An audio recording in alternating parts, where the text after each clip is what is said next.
સુરતમાં મહાનગરપાલિકાની ચૂંટણી પૂર્વે ટિકિટ અપાવવાના બહાને લાખો રૂપિયાની છેતરપિંડીનો ચોંકાવનારો કિસ્સો પ્રકાશમાં આવ્યો છે.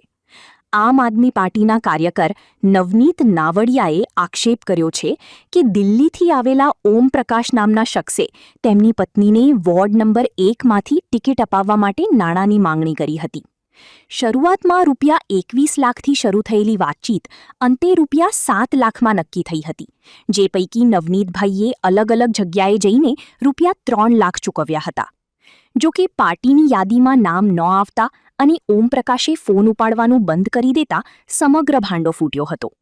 નવનીત નાવડિયાએ આ અંગે સુરત પોલીસ કમિશનર કચેરીમાં ન્યાયની ગુહાર લગાવી છે. સરથાણા પોલીસે આ મામલે BNS કલમ 318/4 હેઠળ ગુનો નોંધીને દિલ્હી નિવાસી આરોપીને ઝડપી પાડવા ચક્રો ગતિમાન કર્યા છે. રાજકીય વર્તુળોમાં આ કિસ્સાએ ભારે ચર્ચા જગાવી છે. આજરોજ તારીખ 25/4/2026ના રોજ સરથાણા પોલીસ સ્ટેશન ખાતે BNS કલમ 318/14 મુજબનો એક ગુનો રજીસ્ટર થયેલ છે.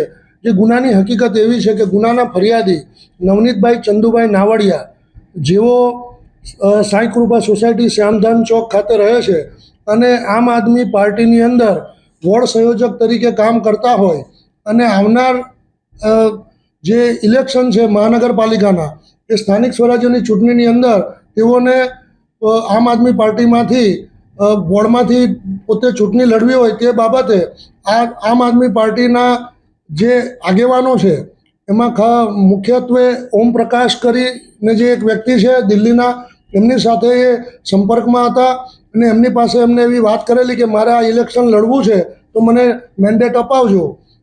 તો જે પાર્ટીના આમ આદમી પાર્ટીના જે ઓમપ્રકાશ છે તેઓને એવું કહેલ કે ભાઈ એવી રીતના કોઈ ઇલેક્શન લડાતા નથી, ઇલેક્શન માટે પાર્ટીને ફંડ આપવું પડે છે, તો તમે એ કરો તો તમને મેન્ડેટ મળે, એવી વાત કરેલી અને કુલ 18 લાખ રૂપિયામાં મેન્ડેટ આપવાની વાત કરેલી.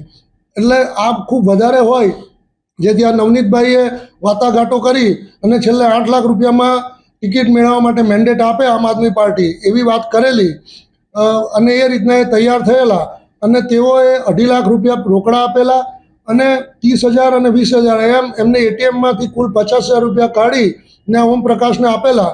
પરંતુ આખી પહેલી યાદી અને બીજી યાદી જાહેર થતાં તેઓમાં તેઓનું નામ ના આવતા તેઓએ પાછું ઓમપ્રકાશનો સંપર્ક કરેલો અને એમને વાત કરેલી કે ભાઈ મને ટિકિટ મળી નથી, તો કે તમારી વાઈફને કદાચ ટિકિટ મળશે, તમે ત્યાં ફોર્મ ભરી દો. એટલે એમને ફોર્મ પણ ભરાવેલું પોતાની વાઈફનું, પણ એમાં પણ ટિકિટ ના મળતા તેઓએ આજરોજ 25/4/2026ના રોજ સરથાણા પોલીસ સ્ટેશન આવી પોતાની ફરિયાદ હકીકત જાહેર કરતા સરથાણા પોલીસ સ્ટેશનના PI શ્રી કોરાટ સાહેબના હોય તેઓના રૂબરૂની ફરિયાદ લઈ આગળની તપાસ PSI રેવાડ સાહેબનાઓ કરી રહેલ છે.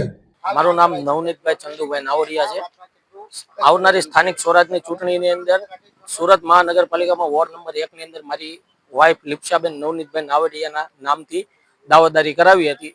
એ સમયમાં દિલ્હીથી આવેલા સહયોગી ઓમ પ્રકાશ કે એને મને મળીને એવું કીધું કે નવનીતભાઈ તમારે ચૂંટણી લડવી હોય તો પાર્ટી તમને ટિકિટ એમ ના આપે, તમારે પાર્ટીની અંદર ફંડિંગ આપવું પડે, તો પાર્ટી તમને મેન્ડેટ આપે અને તમે ચૂંટણી લડો અને પછી તમે કોર્પોરેટર બની શકો.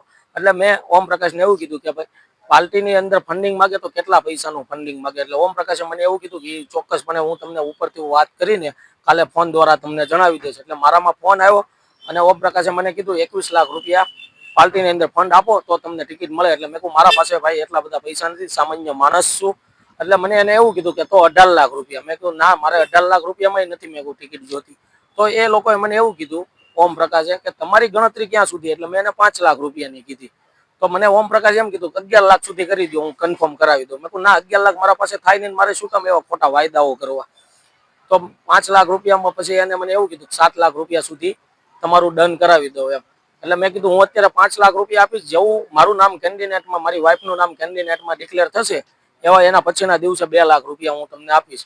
અને હકીકતની અંદર મારું કોઈ નામ જાહેર થયું નહીં અને મેં ઓમ પ્રકાશને ફોન કરીને એવું કીધું કે મારા પૈસાનું શું, મારા પૈસા મને રિફંડ આપો. જ્યારે મેં એ લોકોને પૈસા આપ્યા ત્યારે મેં કમિટમેન્ટ કરી હતી ભાઈ તમે લોકો મારી પાસેથી પૈસા લઈ જાઓ છો, તમે મારા પૈસાની સેફટી મારા માટે શું એની મને વાત કરો.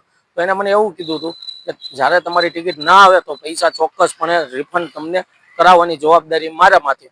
તો મેં ઓમપ્રકાશને ચોક્કસથી ફોન કરીને એવું કીધું કે ભાઈ મારું નામ ડિક્લેર નથી થયું, મારી વાઈફનું નામ નથી થયું, તો મને મારા પૈસા રિફંડ કરી દો.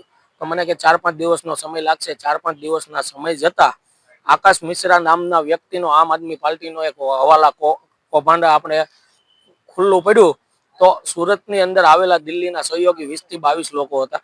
એ બધા લોકોને સુરત શહેરની ટીમે, સુરત શહેર આમ આદમી પાર્ટીની ટીમે આ લોકોને અંડરગ્રાઉન્ડ કર્યા છે. અને ચોક્કસથી આ જે ઓમપ્રકાશ કરીને છે એમની જોડે મારે કોઈ વાત થતી નથી.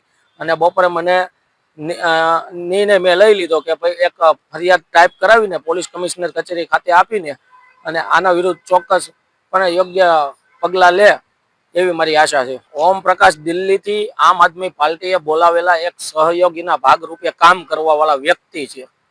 અને ફરિયાદની અંદર મેં રજનીભાઈ વાઘાણી છે, રામભાઈ ધડુક છે, ધર્મેશભાઈ ભંડેરી છે, આ બધા લોકોના મેં નામ અંદર એડ કર્યા છે. અને એ લોકોના કારણથી મેં રીઝનથી મેં નામ એડ કર્યા છે.